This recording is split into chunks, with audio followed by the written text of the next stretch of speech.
বিক্রয়ের উদ্দেশ্যে আসবাবপত্র ক্রয় 15,000 টাকা, এটা জাবেদা হবে। সাধারণত আসবাবপত্র ক্রয় করলে আমরা জাবেদা করি আসবাবপত্র ডেবিট, নগদান হিসাব ক্রেডিট, সেটা যদি অফিস প্রয়োজনে হয়। বাট বিক্রয়ের উদ্দেশ্যে মানে কি, এই আসবাবপত্রটা বিক্রয়ের জন্য কিনছে, এটি পণ্য হিসাবে গণ্য হবে।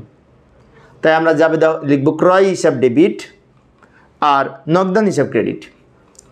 যেহেতু নাম নাই, নগদ উল্লেখ নাই, কিন্তু নগদে ধরা যাবে, তাই ক্রয় হিসাব ডেবিট, নগদান হিসাব ক্রেডিট। আসবাবপত্র হিসাব ডেবিট হবে না, কারণ আসবাবপত্রটা এখানে সম্পদ না, আসবাবপত্রটা এখানে পণ্য।